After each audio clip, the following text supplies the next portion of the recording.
peserta ngaji, santriwan-santriwati, Bapak Ibu yang terus mengaji di kajian online Asyifa yang dirahmati Allah. Semoga kita semuanya adalah masing-masing menjadi saksi kebaikan yang kita lakukan di pagi ini. Lalu ketika ditanya Allah, pagi ini kemana, di mana, dan apa yang dikerjakan, maka kita sudah punya jawabannya. Bahwa selepas subuh tadi, kita ngaji, kita sholat, kita ngaji. Sampai saat ini. Jawaban itu akan kita sampaikan kepada Allah. Dan jika diminta oleh Allah saksi, maka seluruh yang ngaji di sini adalah saksi. Seluruh perangkat yang kita pakai adalah saksi. Pakaian-pakaian yang kita pakai adalah saksi. Tempat yang kita pakai adalah saksi. Orang-orang yang berikan fasilitas, baik itu barang-barang menjadi terlaksananya ngaji pagi ini semua akan menjadi saksi kita bersama. Dan tentu itu adalah kebahagiaan yang tidak pernah kita bayangkan bahwa kita punya komunitas, kita punya saksi yang banyak, dan semangat kita tidak pernah berhenti. Terus mengaji dan mengkaji, mengaji lagi dan mengkaji lagi, mengaji dan mengamalkan, dan terusnya begitu. Alhamdulillah Allah berikan wadah. Inilah rasa syukur yang luar biasa. Yang kedua, Bapak Ibu yang saya hormati, salawat dan salam tentu kita terus kumandangkan, sampaikan bahwa Rasulullah tiada lain. Dialah uswah hasanah. Beliau yang luar biasa dalam mendakwahkan, yang tak kenal lelah, sehingga Islam, syariatnya, ayat-ayat Al-Quran Allah sampaikan, semua sampai kepada kita, sehingga Allah sampaikan di ayat surat Al-Maidah 3 itu, Al-Yawma akmaltu lakum dinakum, wa atmamtu alaikum ni'mati, wa raditu lakumul Islam madina. Sampai itu disampaikan di dalam Al-Quran, sehingga sempurnalah ayat-ayat Allah yang kita saat ini nikmati dalam bentuk ayat-ayat Al-Quran. Lalu yang tidak kalah penting adalah setiap momen ilmu yang kita dapat, hendaknya kita harus bisa berupaya untuk mengamalkannya. Bapak Ibu, pagi ini kita akan membahas, mungkin ini sudah saya kutip-kutipkan ya, cuman tidak spesial topik pada pagi hari ini khusus begitu, tidak, tapi sering saya sampaikan. Namun dengan topik yang khusus belum pernah, baru kali ini. Dan sekali lagi saya sampaikan, mungkin panjenengan punya rekamannya atau punya apa ya, itu mohon untuk bisa disimpan atau bisa ini telaah lagi bahwa judul-judul topik-topik berkesinambungan dan ngapunten selalu up to date, selalu terbaru, selalu baru topiknya. Kadang-kadang saya bikin krusial, maksudnya memang biar jenengan datang hadir.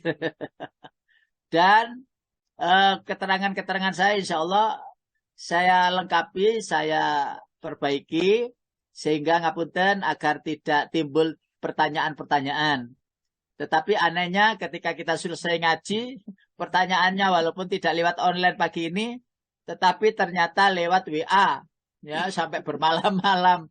Karena belum sempat jawab itu, akhirnya tak jawab jam 1 malam, jam 2 malam, jam 10 malam, gitu. Ngapunten jika jawabannya terlambat, karena kesana kemari kadang tidak membawa HP. Maksudnya biar HP saya istirahat gitu. Juga termasuk saya istirahat, tidak menerima telepon atau menjawab WA. Luar biasa kita ngaji ini, alhamdulillah punya komunitas, dan saat ini kita membahas tentang adab mendahului ilmu. Sebagai prolog, Bapak Ibu yang dirahmati Allah, bukankah pernah kita bahas betapa orang itu yang sudah ilmunya itu dianggap tinggi dalam hal strata perilmuan ya, atau legalitas ijazahnya sampai pada doktor, bahkan mungkin profesor, bahkan mungkin guru besar gitu ya. segitu lupa bahwa adab itu harus didahulukan sebelum ilmu itu didapat. Yang akhirnya jika tidak didahulukan, maka yang timbul itu adalah kesombongan nantinya. Jadi sebelum anak-anak kita itu menimba ilmu dimanapun, di pesantren, di sekolahan, maka jangan lupa adab itu diutamakan. Bagaimana kalau lewat di depan orang tua, bagaimana kalau kita melewati komunitas rombongan di tepi jalan, bagaimana kita harus menyapa dan lain sebagainya. Salam harus selalu disampaikan dan lain sebagainya. Hal-hal seperti itu sekarang itu hampir-hampir musnah. Hampir-hampir musnah. Anak-anak kita, mungkin cucu kita gitu ya, berlarian di depan kita gitu biasa. Dulu coba begitu. Dengan dijewer sampai mau putus telinga itu. Karena apa? Ada tamu kok enggak pamit, enggak permisi dan sebagainya itu. Udah. Dulu itu kalau diketipi gitu aja loh. Orang tua kita itu ketip aja itu loh. Itu sudah takutnya bukan main langsung balik, itu tidak jadi lewat ruang tamu. Diketipi gitu langsung balik. Takut. Nah sekarang itu tidak diketipi malah ngetipi kok. Dikira kita main mata. Enggak ngerti. Coba seperti itu. Tidak terbangun mulai awal. Mari kita mencoba untuk menggugah. Ada dalam akhlak itu ada kata-kata begini. Ada andap asor. Itu loh bahasa Jawa atau tawadhu. Andap asar itu gimana sih? Mungkin dalam segi fisik itu ada ayat begini. Waqfid lahuma janahadzulli minar rahmah wa qur rabbirhamhuma kama rabbayani saghira. Bapak Ibu, itu terdapat dalam surat Luqman. Kita bisa telaah. Ya. Yaitu pada ayat yang kita bisa buka pada ayat yang ke waqfid lahuma janahadzulli minar rahmati wa qur rabbirhamhuma kama rabbayani shaghira. Oh, mohon maaf. Itu di surat Al-Isra ya. Maaf, tidak surat Luqman. Surat Al-Isra ayatnya kita bisa buka ayat yang ke 24. Oke. Ayat 24. Pak Qadar bisa dibuka surat Al-Isra surat nomor 17 ayat 24. Silakan langsung diterjemahkan. Sebentar Pak. Surat nomor 17. Wahfidh lahuma janahadzulli. Nggih Pak, nggih. Nggih, monggo silakan. Nggih. Dan rendahkanlah dirimu terhadap keduanya dengan penuh kasih sayang dan ucapkanlah, wahai Tuhanku, sayangilah keduanya sebagaimana mereka berdua telah mendidik aku pada waktu kecil.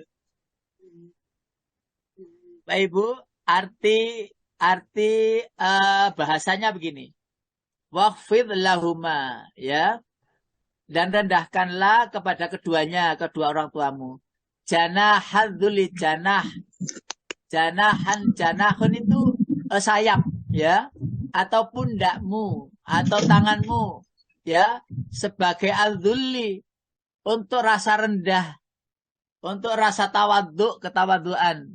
Minar rahmati, itulah bentuk dari kasih sayang, kesantunan kita kepada orang tua.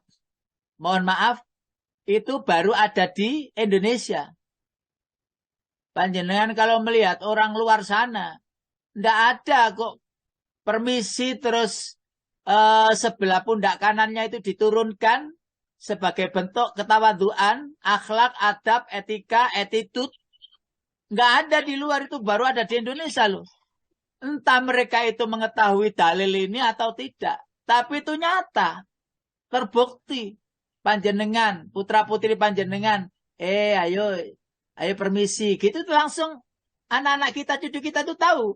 Langsung tangan kanannya atau pundak kanannya itu diturunkan. pundak kanannya diturunkan, lalu permisi nun sewu. Coba, saya pernah bercerita mungkin kepada panjenengan.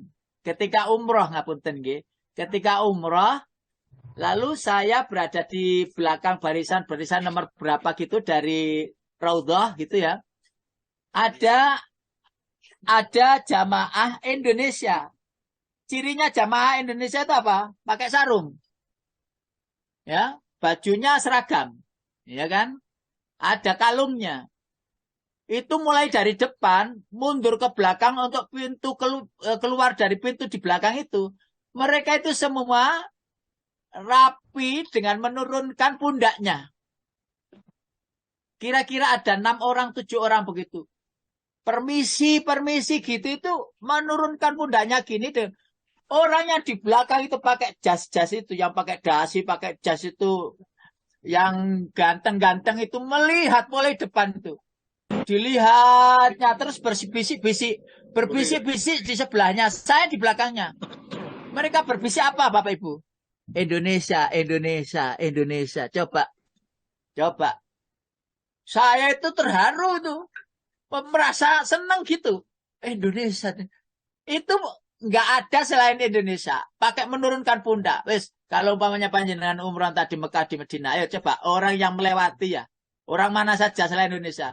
Tinggal ngelangkai pundak kita yang agak rendah gitu, pendek itu dilangkai saja. Nggak ada permisi. Coba orang Indonesia.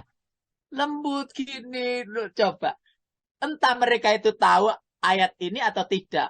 Tapi yang pasti mereka telah mempraktekkannya dalam kehidupan sehari-hari. Nah, ketawaduan, andap asor, terbangun. Dan ngapunten, entahlah kita ini, orang Indonesia ini punya akhlak yang baik. Dan itu tidak boleh hilang. Zaman milenial ini anak muda itu sudah hampir muslim loh Bapak Ibu. Tapi ya memang begitulah akhir zaman, perjalanan yang sudah ditakdirkan Allah model seperti akhir zaman begini ini tidak bisa kita hindari. Memang itulah adalah. Terus ada yang namanya neriman. Ya adab itu neriman itu ada. Ya sudahlah, diterimalah, didapati seperti ini, dapat ini ya alhamdulillah, rasa syukur. Dan itu pun juga harus ada pada diri seorang. Latihan seperti itu ya untuk disampaikan kepada anak-anaknya ketika putra-putri kita, anak cucu kita sekolah, jangan diwahkan sangunya. Nah, ada ini ya, wis dicukupno ya sangune ya, dicukupno nanti di sana itu jajan ini aja. Ya, wis ayo berangkat yang penting sekolah. Dan nasihat sebelum anak-anak kita sekolah, ada adab untuk menghantarkan anak-anak kita itu berangkat ke sekolah dalam ketawaduan, dalam keadaan neriman. Lah, inilah yang dimaksud tanaman-tanaman akhlak ya untuk digaungkan, disampaikan kepada anak cucu kita. Lalu ada kata loman, gitu. Itu kan adab, itu kan akhlak yang nama lainnya dermawan. Lalu ada kata ngalah, gitu.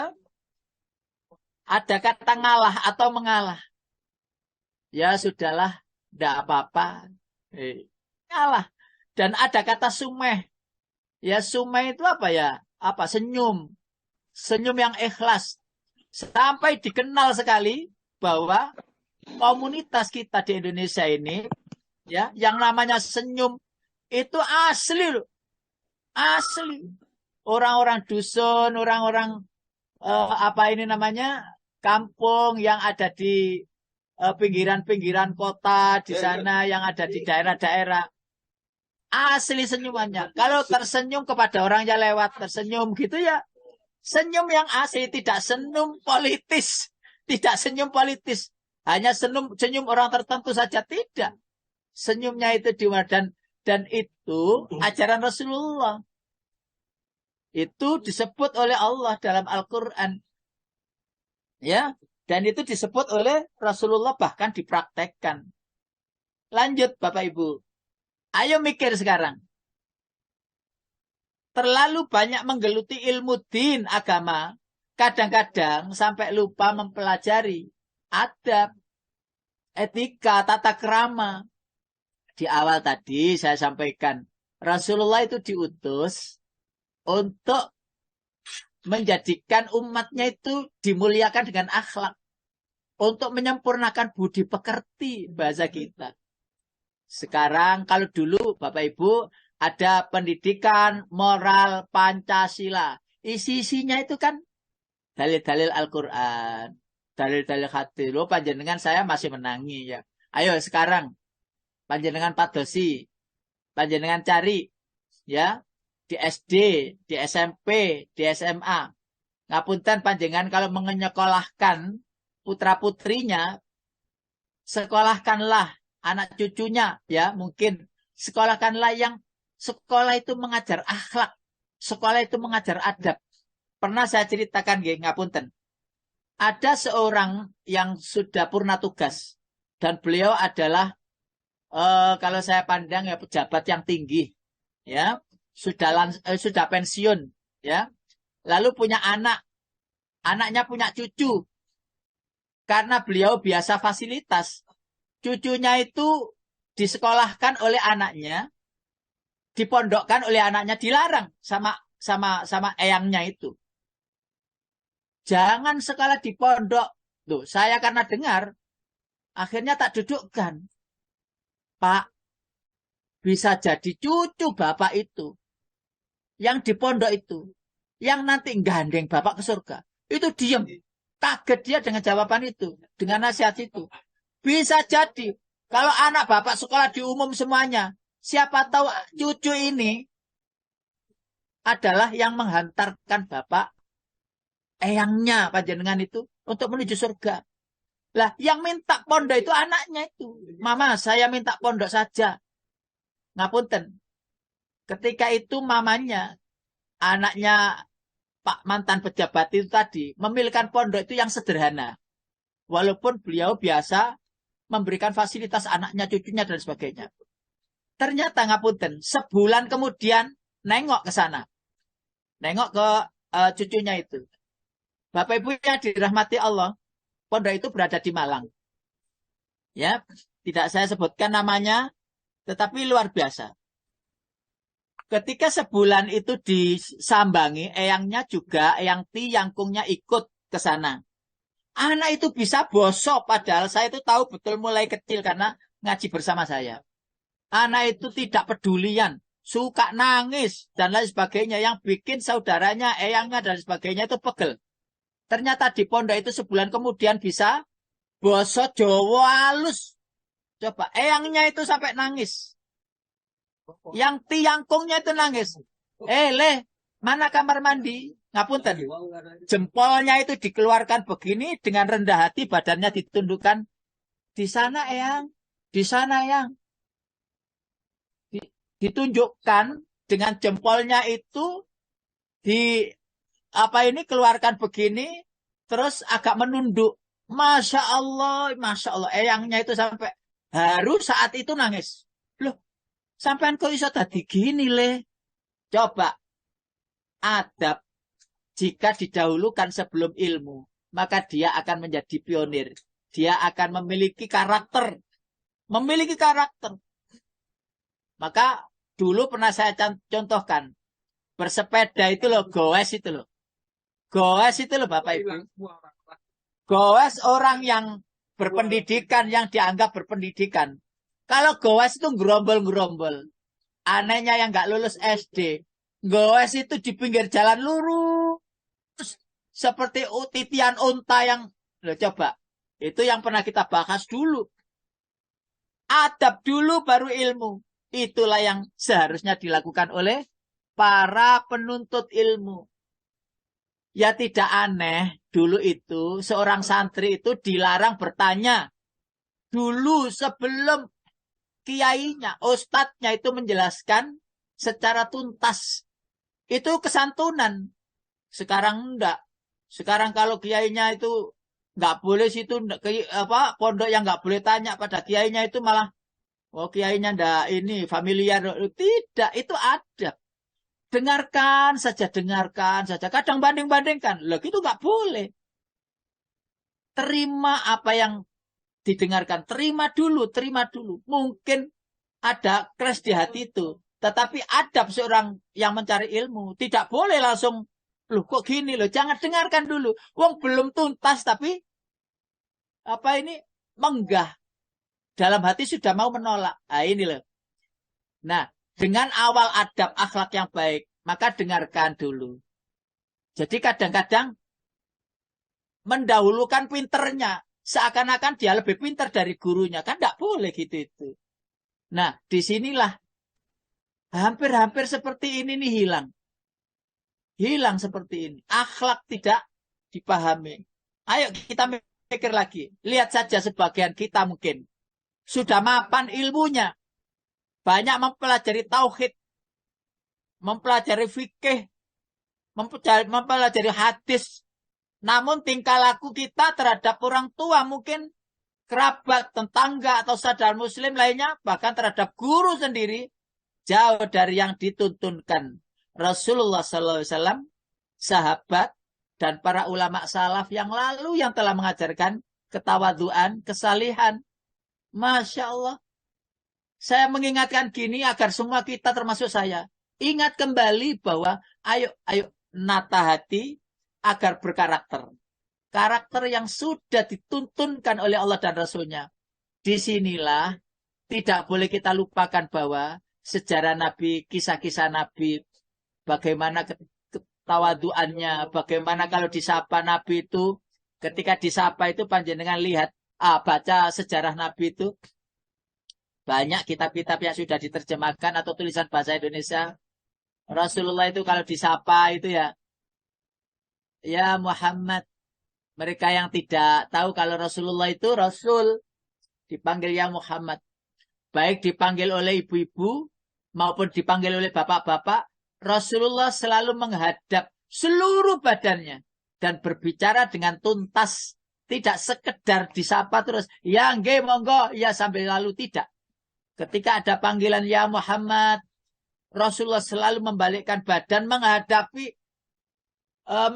yang memanggil itu dengan sempurna wajahnya dan badannya. Tidak miring. Kita kan sering miring ya. Mentang-mentang kesusu gitu ya. Ayo, dapat direken apa lagi? Iya, yang gosek. Aku tanam pasar. Ya, gitu enggak ada itu. Rasulullah tetap memberikan penghormatan sehingga ngapunten. Orang yang pernah berbicara dengan Rasulullah, maka tidak akan pernah hilang dari ingatannya. Betapa kalimat demi kalimat runtut enak didengar. Betapa wajah beliau yang luar biasa sehingga yang berbicara itu tidak bisa melihat wajah secara langsung karena tunduk tidak kuat melihat wajah ketawaduannya. Lalu Rasulullah pun juga dikenang dalam hal bagaimana menghadapi atau diajak bicara itu enak. Dan itu menjadi kenangan. Walaupun dia adalah orang yang tidak beragama Islam. Tetap menjadi kenangan. Karena memang tidak pernah ada di lingkungan-lingkungan Hijaz pada saat itu, Mekah, Madinah. Ya, kesantunan dinomor satukan atau orang yang santun seperti itu tidak pernah ada. Yang memiliki adab itu tidak pernah ada. Kaget mereka dengan orang kok begitu ya. Seakan-akan aneh. Kalau disapa itu terus bisa ngomong enak. Aneh itu. Aneh. Biasanya tidak begitu. Tidak begitu. Bapak Ibu yang dirahmati Allah. Saya kok ya sampai gini ya, baper gini ya. Terlalu semangat saya Bapak Ibu ya. Mohon maaf ya. Kebantaran apa ya? Bapak Ibu. Namun barangkali kita lupa. Barangkali kita terlalu ingin cepat-cepat bisa kuasai ilmu yang lebih tinggi. Atau niatan dalam belajar yang sudah berbeda. Hanya untuk mendebat orang lain. Sahabat muslim. Coba perhatikanlah hal penting ini. Karena itu adab dulu baru ilmu. Loh, baru belajar kemarin. Baru belajar setahun yang lalu. Loh, itu sudah gegeran sama guru. Mubalik mungkin dai atau gurunya sendiri yang sudah lama mengajar. Wah, gak cocok aku saiki karo ustaz iku lho. Ya apa sih? Gak ilok temen ngono iku. Gak manfaat ini ilmu. Wes guru nang guru sapa mesti gak cocok. Sekali kita bilang tidak cocok terhadap guru, maka ada titik kesalahan di hati kita, yaitu gak punya adab. Orang kalau gak punya adab ya selamanya gitu. Guru nih sapa kiai nih sapa ustadz nih sapa mesti digitukan. Halah aku ya gak cocok karo iku. Cocoke iku sing waduh repot, repot. Karena itu berhati-hati kita dalam menata hati agar hati ini tidak ada penolakan terhadap kebenaran. Panjenengan masa lupa bahwa al ulama itu warasatul anbiya. Kalau panjenengan sampai menggah guru mubalik ustadz yang biasa ceramah dengan ketawaduan, dengan ikhlasan, dengan lo panjenengan kok menggah itu sama dengan kan gak senang sama Rasulullah. Beliau-beliau itu menyampaikan ayat, menyampaikan hadis. Itu sama dengan menolak Rasulullah loh, hati-hati. Gak cocok aku. Berarti gak cocok dengan Rasulullah. Bisa jadi gak cocok itu saat itu. Tapi coba renungi. Mungkin bisa cocok. Kembali lagi. Adab mendahului ilmu. Karena itu penting sekali. Panjenengan ingat-ingat. Bahkan mungkin harus diikat di hati dan diikat di alam bawah sadar kita bahwa adab mendahului ilmu. Orang mencari ilmu kemana-mana, lupa bahwa ada adab. Ya, dan adab ini luas loh Bapak Ibu. Adab kepada Allah itu bagaimana? Akhlak kepada Allah itu bagaimana? Akhlak kepada Rasulullah itu bagaimana? Adab kepada guru itu bagaimana? Adab kepada orang yang non-muslim yang jelas memusuhi kita itu bagaimana? Adab orang yang adab kepada lingkungan bagaimana? Adab kepada alam itu bagaimana? Itu sampai ditoto dalam Al-Quran itu. Rijik. Tidak ada yang tertinggal. Sempurna agama ini. Jadi bagaimana kita menata hati untuk tetap tawadhu, untuk tetap mendahulukan akhlak. Ada orang yang tiba-tiba datang kepada kita. Lalu orang itu biasa-biasa saja bajunya, ya, tidak menampakkan bahwa beliau itu berilmu, beliau itu ngerti banyak, beliau itu adalah mungkin ya seorang ulama atau mungkin dia sudah tingkat keilmuannya itu luar biasa, biasa saja pakaiannya.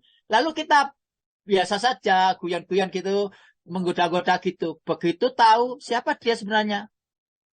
Masya Allah, dan itu terjadi pada Rasulullah, terjadi kepada Khalifah Abu Bakar, terjadi kepada Khalifah Umar. Betapa kaget, ya, raja-raja pada saat itu, penguasa-penguasa pada saat itu. Di mana rajamu Umar? Di mana dia? Bagaimana pakaiannya? Bagaimana singgasananya? Bagaimana bentuk kerajaannya dan sebagainya? Lalu jawabannya, di hadapanmu inilah yang kamu cari. Dengan pakaian yang biasa. Gak ada pengawalan. Kaget. Kaget. Ternyata yang pemimpin umat Islam yang mendunia itu, yang terkenal pada saat itu selalu dalam kemenangan dan ditakuti. Ternyata sederhana lah coba. Kaget kan? Kadang-kadang kita itu ngeremeh nih. Karena itu bincangan-bincangan setiap hari kita ya wis hati-hati. Walaupun panjenengan punya ilmu, jangan ngeremehkan orang yang belum punya ilmu. Panjenengan sudah rajin ngaji, jangan ngeremehkan orang yang belum bisa ngaji. Panjenengan rajin tahajud, jangan ngeremeh nih orang yang. Idza aradallahu qiyamul lail wala tandur lin naim nazrata istira'in. Jika engkau dikehendaki oleh Allah bisa bangun malam, jangan ngeremehkan orang yang belum bisa bangun malam. Bisa jadi orang yang belum bisa bangun malam itu adalah istirahatnya yang total untuk pagi besok. Mencari maisha, mencari karunia Allah, rizki Allah untuk keluarganya. Dan itu adalah istirahat sedikitnya yang seharian full. Ya, bekerja. Sedangkan kita mungkin yang bisa itu dikaruniai oleh Allah. Bukan karena kehendak kita bisa bangun. Allah kehendaki bangun. Lah kok kita meremehkan. sekali meremehkan orang lain, maka secara tidak langsung kita merasa lebih dari dia, maka ada setitik kesombongan yang itu harus kita hilangkan, kita harus hapus secara tuntas, bersihkan. Karena itu melawan ketawaduan yang diajarkan Rasulullah Shallallahu Alaihi Wasallam. Bapak Ibu yang dirahmati Allah, ini kita ambil beberapa nasihat-nasihat dari ulama-ulama terdahulu.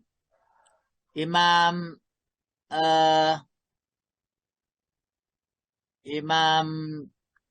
Mali rahimakumullah, beliau mengatakan begini, pelajarilah adab sebelum ilmu. Lalu Syekh Yusuf bin Al-Husain juga menyampaikan, dengan adab akan paham ilmu. Ya, dengan akhlak maka akan bisa memahami ilmu yang sebenarnya, hikmah dari ilmu-ilmu. Lalu Ibnu Mubarak juga berkata, kami mempelajari masalah adab itu selama 30 tahun. Sedangkan kami mempelajari ilmu itu selama 20 tahun. Bapak Ibu yang dirahmati Allah, belajar akhlak 30 tahun.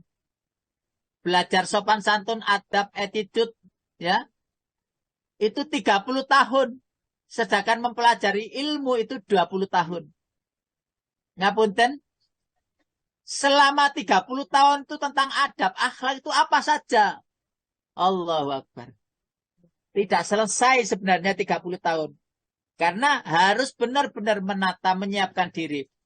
Totalitas untuk mengerti bagaimana ketawaduan, bagaimana keikhlasan, bagaimana yang namanya ngalah, bagaimana yang namanya loman, bagaimana yang namanya ini dan sebagainya. Tidak hanya sekedar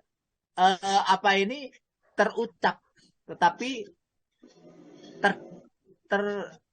masuk di dalam lubuk hati kita semuanya.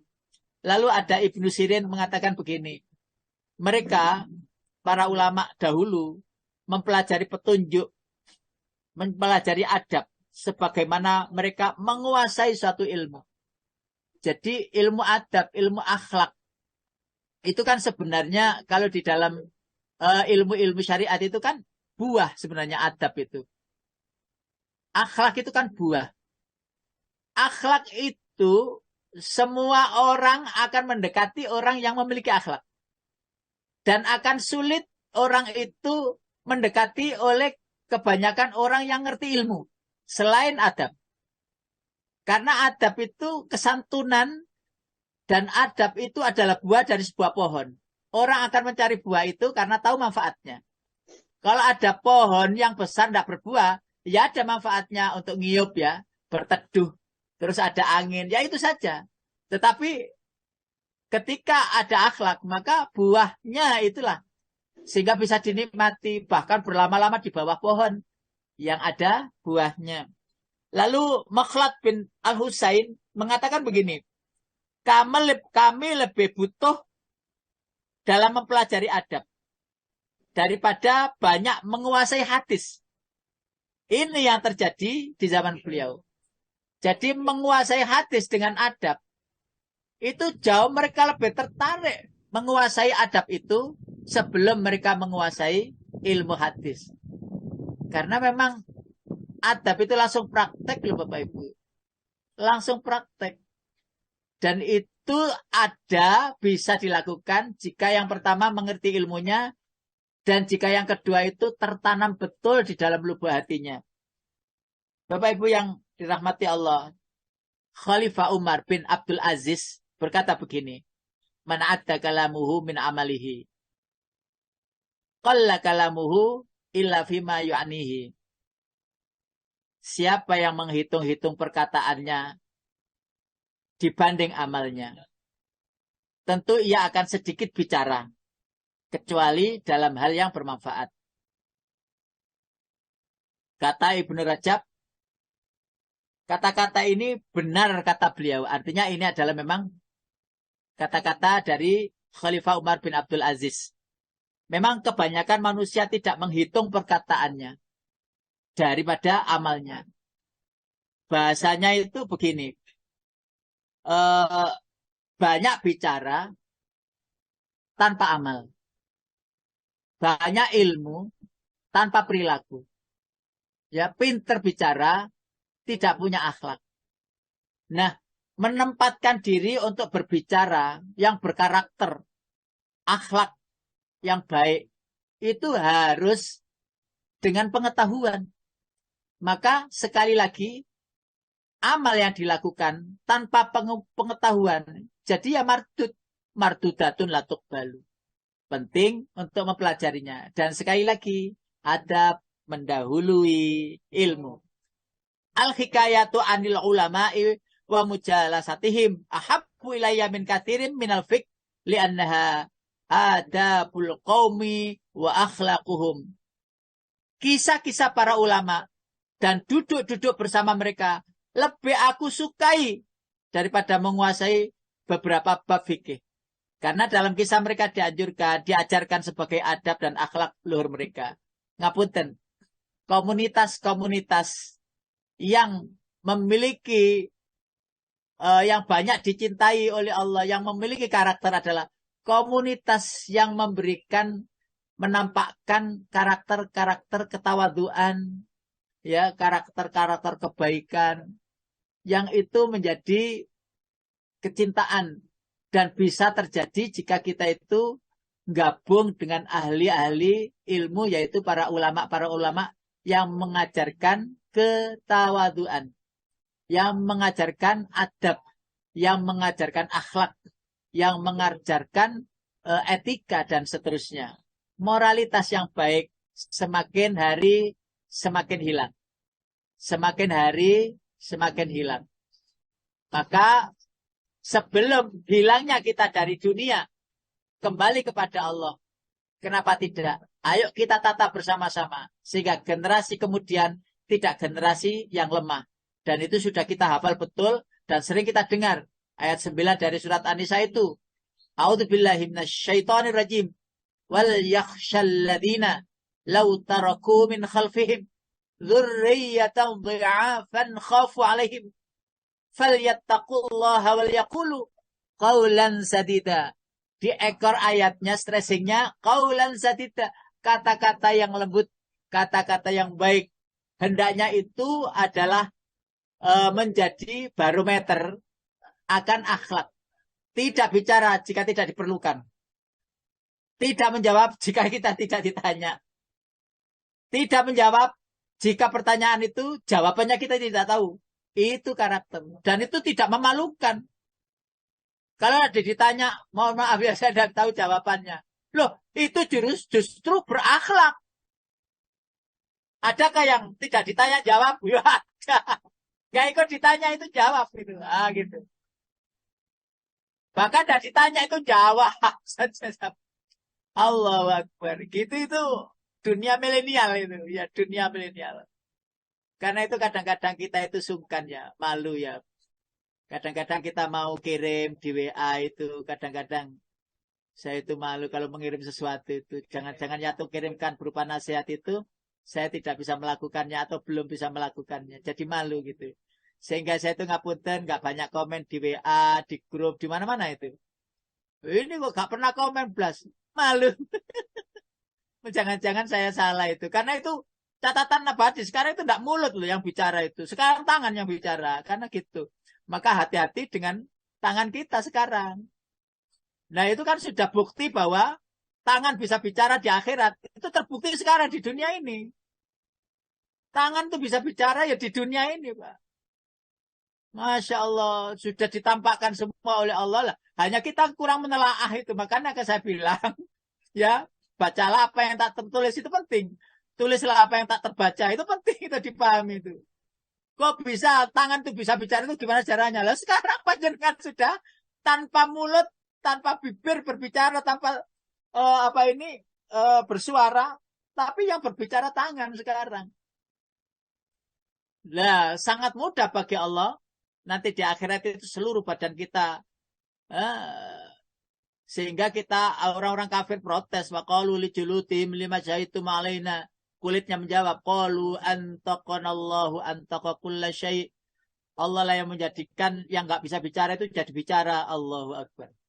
Dunia ini di akhir zaman kita sudah mendapati bahwa selain mulut itu bisa bicara, yaitu tangan. Karena itu hati-hati dengan tangan kita, kalau nge-share apapun dan lain sebagainya, itu telaahlah dulu, dan apakah materi atau itu yang sudah bisa kita lakukan dalam bentuk itu. Nah itu akhlak, itu karakter, itu etika, itu moral. Gitu loh. Jadi kadang-kadang saya itu keluar dari grup-grup gitu itu, saya takut dengan itu, karena tak terkontrol ya, nulis atau kirim tidak terkontrol. Pes gitu. Astagfirullahaladzim. Jadi mohon maaf lahir batin jika mungkin ada apa salah-salah dalam menjawab di apa ini di WA ya. Lah ada begini, talk more, do less, ya. Banyak bicara, sedikit amalan, ya. Banyak bicara, kurang amal. Ini menjadi apa ini umum sekarang gitu ya. Lalu begini, Bapak Ibu yang dirahmati Allah, bagaimana kita berdoa agar memiliki adab dan akhlak. Lalu Allah melalui Rasulullah kita diajari doa agar kita punya karakter akhlak yang baik. Lalu Nabi mengajari kita doa begini, Allahumma inni a'udzubika min munkaratil akhlak wal a'mali wal ahwa. Ya Allah, aku berlindung kepadamu dari keburukan akhlak, ya, amal dan nafsu yang mungkar. Jadi, ya Allah, aku berlindung kepadamu dari akhlak, amal dan hawa nafsu yang mungkar. Kalau panjenengan tidak hafal atau belum hafal Arabnya, ya monggo diterjemahkan. Itu inti artinya. Ya Allah, aku berlindung kepadamu dari akhlak, amal dan hawa nafsu yang mungkar. Allahumma inni a'udzubika mim munkaratil akhlak. Ini kita mohonkan kepada Allah. Bentuk dari ikhtiar kita dalam doa. Bentuk ikhtiar doa kita kepada Allah. Lalu ada lagi doa yang itu juga diajarkan oleh Rasulullah SAW. Allahumma hdini li ahsanil akhlaq. La yahdi li ahsaniha illa ant. Wasrif anni sayyi'aha. La yasrifu anni sayyi'aha illa anta. Ya Allah, tunjukilah padaku akhlak yang baik. Tidak ada yang dapat menunjuki kecuali engkau. Dan palingkanlah kejelekan akhlak dariku. Dan tidak ada yang bisa memalingkan daripadaku kecuali engkau. Lalu sering kita kalau bercermin itu juga ada. Allahumma kama hassanta khalqi fahassin khuluqi. Kan gitu ya. Ketika bercermin sambil menyisir, ya utamanya ibu-ibu ya. Yang bercermin itu mungkin ya 1 jam gitu ya. Lama gitu sampai suaminya itu, mama ini ya lamanya gitu. Itu untungnya sekarang sudah tidak, sudah sadar ya. Karena apa? Sudah usia-usia, karena udah lansia. Masa ya nang kocok aku tetap 1 jam ae. Wah ya tenan iku. Ketara lek kate dadi apa iki saksi putrinya atau cucunya itu jadi manten itu. Baru lama-lama di cermin itu. Kalau kita sekarang ya mungkin panjenengan sudah lama nggak bercermin, jadi cerminnya nggak pakai kanggo. Andaikan panjenengan itu bercermin, ya jangan lupa doa itu. Allahumma kama hasan takhalqi. Ya Allah, sebagaimana engkau baguskan ya penciptaanku, ya model fisikku sebagaimana engkau baguskan, maka baguskan pula akhlakku. Ya Allah, Rasulullah menuntun kita itu menjadi orang yang terbaik dalam hal akhlak, dan itu penting sekali. Termasuk berbicara kepada orang tua, nadanya harus lebih rendah. Ya, bicara kepada guru, nadanya harus lebih rendah. Oh, sekarang itu tidak ada santun-santunnya, itu anak-anak itu sudah. Karena itu bagaimanapun harus kita wariskan kebaikan itu. Bahkan kapan lalu kita sudah sampaikan bagaimana bicara yang baik, ada qaulan kariman, ada qaulan ma'rufan, ada qaulan baligha, ada qaulan sadida, ada qaulan layyina, dan seterusnya. Pernah kita bahas itu. Nah, kata-kata itu ayo kita coba ya, mohon kepada Allah agar menjadi karakter kita yang sebenarnya sebagai muslim mukmin. Bapak Ibu yang dirahmati Allah, itu yang bisa kita sampaikan di pagi mulia ini. barangkali keterangan yang sudah lengkap ini menjadi tambahnya paham kita dengan ilmu adab. Sekali lagi, akhlak materi tersendiri, satu materi. Panjenengan ngaji Ihya Ulumuddin, itu adalah diantaranya di samping mempelajari tentang akidah tauhid, itu juga ada materi, mayoritasnya adalah materi akhlak. Bagaimana menjadi murid, bagaimana menjadi guru, bagaimana menjadi muslim yang sejati, sehingga ada potongan-potongan itu, ada minhajul mukmin, ya, menuju mukmin sejati, ada minhajul abidin, dan sebagainya. Termasuk ayo kita lihat, kita baca ulang tentang akhlak-akhlak Rasulullah dan sejarahnya. Ada buku yang topiknya mengenal pribadi Rasulullah, itu ada murah, cuma sekitar 120-an, 130 harganya itu, tapi isinya luar biasa. Tentang bagaimana makan, ya, tentang bagaimana minum, tentang bagaimana ini, itu, dan sebagainya, lengkap di sana. Makan kesukaan Rasulullah itu apa, lengkap, sak gambar-gambarnya, bahkan itu berwarna. Masya Allah, itu yang bisa kami sampaikan, dan saya kembalikan ke hostnya. Pak Soeharto, monggo Pak, saya sampaikan kepada panjenengan, barangkali ada yang nambahi.